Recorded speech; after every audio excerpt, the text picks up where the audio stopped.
अभी भी अपनी शक्ति का ऊर्ध्वारोहण कर सकते हैं, ऊर्ध्वगामी, ऊर्ध्वरेता बन सकते हैं। अर्थात हम अपने विचारों के जो निम्नगामी है उसे हम ऊर्ध्वगामी बना सकते हैं।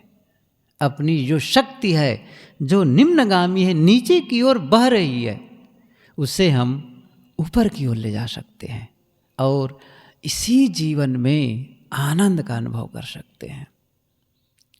कुछ अंत में वैसे भी अकेले बैठ जाएं, चुपचाप सोचें क्या पाया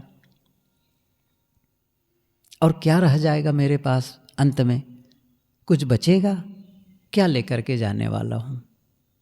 थोड़ा से आप कोई भी चिंतन करे तो क्या लगेगा, कल्पना करेगा पहले के लोग तो कुछ नहीं ले गए, मैं कैसे ले जाऊँगा, सब छूटने वाली है। और छूटने वाली चीज़ों के प्रति मैं इतना परेशान क्यों हो रहा हूँ।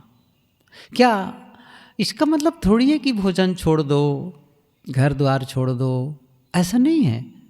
एक ऐसी समझ जिसको लेकर के आकुल व्याकुल होते हैं, जिसको लेकर के अशांत और दुखी हो जाते हैं, जिसको लेकर के आपस में उलझ जाते हैं, विवाद करने लग जाते हैं। अलग हो जाओ, छोड़ दो, नहीं करना है विवाद। क्या लगता है उसमें, कुछ नहीं मिलने वाला है अंत में। लब्ध्वा पिचा बहुन लाभान चिरम भुक्ता सुखान्यपि रिक्त हस्तश्च नग्नस्य यास्याम मुसितो यथा। लब्ध्वा पिचा बहुन लाभान, बहुत लाभ कमाया, चिरम भुक्त्वा, चीर काल तक भोगों को भोगा, सुखान्यपि, सुख की आशा में, लेकिन रिक्त हस्तस्य नग्नस्य, अंत में क्या हुआ, खाली हाथ, नग्नस्य, नंगे बदन, यास्याम मुसितो यथा, जैसे कोई रास्ते में आदमी जा रहा हो, चोर उसके जो कुछ उनके पास था संपत्ति उसको छीन लिया, और इतना ही नहीं उसके कपड़े भी उतरवा लिए और खदेड़ दिया धक्का मार के। ऐसे ही हमारी दशा है। क्या होगा अंत में, जो कुछ हमारे पास रहेगा सब, हाथ में कोई अंगूठी पहन रहेंगे ना, उसको भी निकाल लेंगे उसको भी। कबीर साहब जी ने कहा है, डंडवा के डोरिया तोड़ लराइन जो कोटिन धन होई हो। डंडवा की डोरिया कमर की करधनी को भी तोड़ के निकाल देते हैं, निकाल देते हैं। दांत में कोई सोना लगा लिए हो तो घर वाले चुपके से दांत तोड़ लेंगे आप समझ लीजिए तोड़ लेंगे क्योंकि आखिर में इसको तो मिट्टी में गाड़ना है, तो क्यों ना निकाल लिया जाए उसको, अब तो मर ही गया है ये। साहब कहते हैं कि डंडवा की डोरिया तोड़ लराइन जो कोटिन धन होई हो। ऐसे ही कहते हैं कि रिक्त हस्तस्य नग्नस्य यास्याम मुसितो यथा, ऐसे ही हम सब खदेड़ दिए जाएंगे। रोज हमारा यह शरीर गल रहा है और रोज हम मौत के करीब करीब करीब और करीब, हर कदम हम करीब पहुंच रहे हैं। वो भी मंत्र भागवत में ही आया है कि ग्रस्तम काला हीना जगत, ग्रस्तम आत्मेव हाप्तनो गोप्ता निर्विद्येत यदा खिलात अप्रमत्त इदम पश्येत ग्रस्तम काला हीना जगत। बहुत बढ़िया बढ़िया पुराने ऋषि लोग इतनी अच्छी अच्छी बातें भी कह गए हैं, बिल्कुल जैसे आदमी को पकड़ के झकझोर दे। क्या कह रहे हैं यहाँ पर कि आत्मेव हाप्तनो गोप्ता, आत्मा ही आत्मा का रक्षक होता है। आत्मेव आप्तनो गोप्ता, गोप्ता रक्षक, आत्मा ही आत्मा का रक्षक है। आत्मेव आप्तनो गोप्ता निर्विद्येत यदा खिलात। और क्या करना है, निर्वेद, मतलब किससे, यदा खिलात, अखिल, ये जो पूरा जो दृश्यमान जगत दिख रहा है, पूरा ब्रह्मांड सबके प्रति विराग भाव, निर्वेद। एक प्रकार से निर्वेद का मतलब जैसे कोई ऐसा अनासक्ति के भाव जैसे घृणा हो जाए, ग्लानि नहीं चाहिए ऐसा कहा करके, निर्विद्येत यदा खिलात। ये इसलिए करना है कि ग्रस्तम काला हीना जगत, काल रूपी सांप अहिना, काल रूपी सांप, ग्रस्तम काला हीना जगत, जैसे कोई सांप किसी को निगल रहा हो। अब सोचो, ऐसे ही ये पूरे संसार को काल निगल रहा है, हम सबको भी निगलने वाला है, निगल ही रहा है क्रम क्रम में। ऐसी दशा में सूझ, ऐसी में भी समझ नहीं, ऐसे में भी लग रहा है मैं और चाहिए, मुझे और चाहिए, तब हमारी दशा कैसे होती? वैसे ही है वो जो पुरानी कहानी है, एक आदमी जो कुएं में जंगल में पड़ गया और बस वो पेड़ की जो जड़ थी उसको पकड़ लिया और नीचे सांप है। वो बहुत पुरानी कहानी है और उसके चूहे कुतर रहे हैं उसको अब तब कि वो जड़ों को, अब गिरने ही वाला है, तो भी ऊपर से जो मध का जो बूंद है वो टपक रहा है, उसको वो खाने के लिए मुंह में ले रहा है। अभी बस जैसे ही वो कटा के गिरा और नीचे सांप बैठा हुआ है बहुत बड़ा ऐसे ही हम लोग की दशा है, अब मरे कि तब मरे, अब गिरे कि तब गिरे, और फिर भी आसक्ति नहीं गई है, तब भी भोगों से मन उपरत नहीं हो रहा है।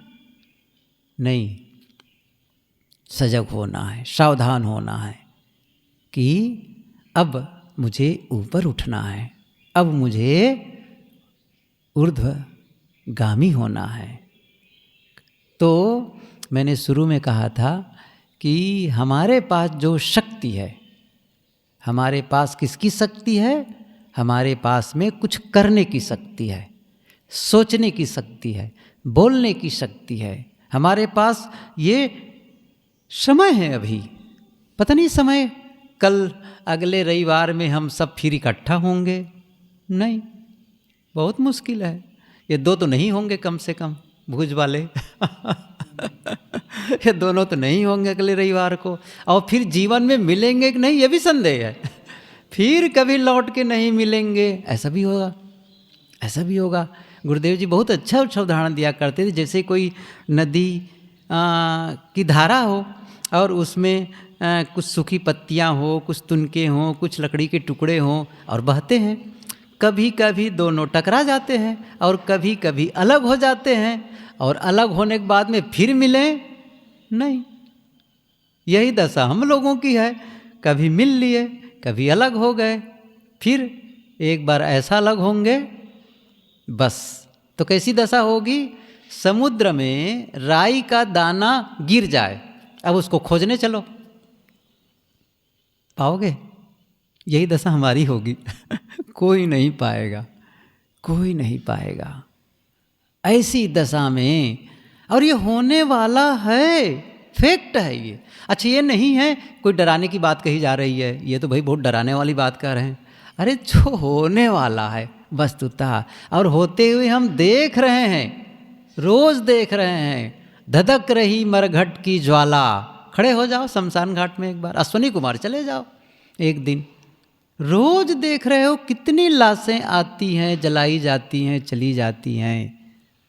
हमारी भी तो वही दशा होने वाली है, एक दिन हमारी लाशें जलाई जाएंगी, ये शरीर वैसे ही धू धू करके जल जाएगा, कुछ नहीं बचेगा। सोचो उस दिन के बारे में, शरीर को जला दिया गया, अब किससे लड़ाई करोगे?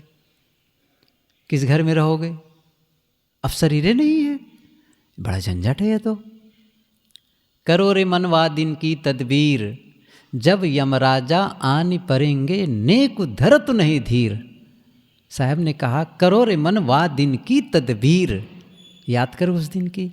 और इतना साहब आगे भी कहते हैं, मोंगरिन मारी प्राण निकासत, नैनन भरी है नीर मोंगरी मतलब कपड़ा धोने को होता है ना, ऐसा मार मार के, क्या कहते हैं आप लोग, तो उससे वो मार करके प्राण निकाल लेंगे।